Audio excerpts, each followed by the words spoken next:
everyone, this is Bhavya Somani, a CA final student, and currently I'm pursuing my articleship from Elkasit and Company Jaipur. And in this session, we will be talking about something which is so very less discussed among the youngsters, yet very important, and it is your finances. So, if you are sailing in your 20s, then this video can be an eye opener for you, as here I'll be introducing you to some of the misconceptions that you hold, and I'm going to burst them and unturn them so that you can become financially more sound. The very first one is accept the change. We all know that change is the only constant in this world right now, and financial planning is not untouched by it.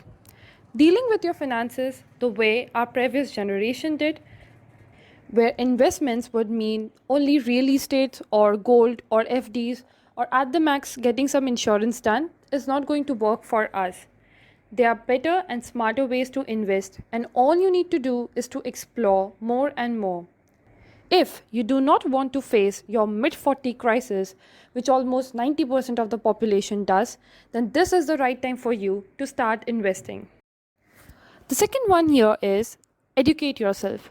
Now, as I just said, that there are plenty of options available right now, so you definitely got to choose the right ones for yourself. And for that, you need to educate yourself. And hey, by this, I don't mean here that you have to pay a handsome amount and get a financial modeling course done from somewhere. No, no, no. The world has opened up and knowledge is almost free. All you need to do is to look around and grab all the free sources. It may be reading some good books like Intelligent Investor or Rich Dad Poor Dad, or the list is so long. Or you can, refer to some other articles, good articles on the internet, or you can simply connect to some smart people who are able to manage their finances well, and you think that they are going to help you out.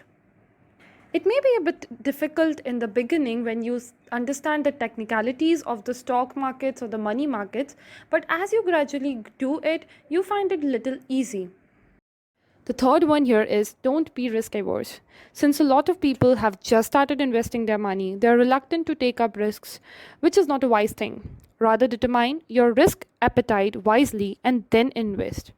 Look, you are probably at the age that you do not have to shoulder much of the responsibilities of your parents and you do not have kids. So, this is the apt time to take maximum risk in life.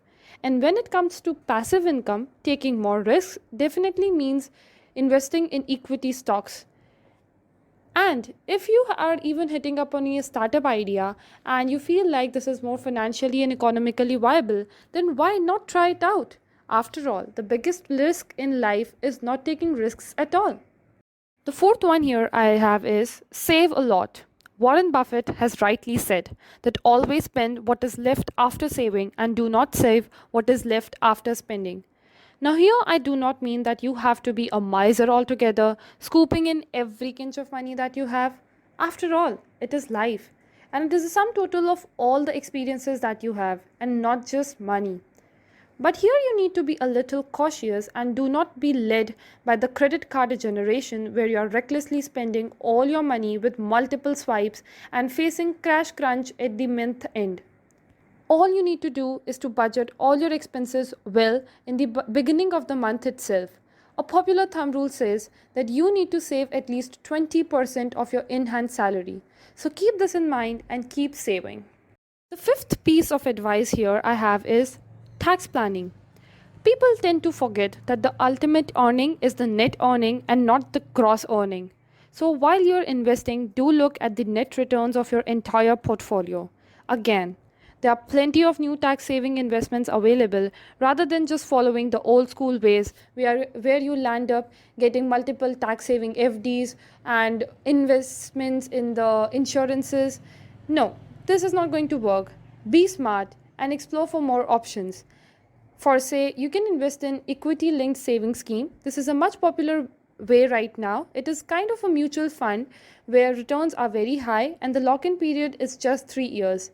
Although there is a little risk, but higher the risk, higher the return. So this is up for today's video. Hope you enjoyed it and learned from it. We'll be right back with another video. Till then, keep learning, keep growing.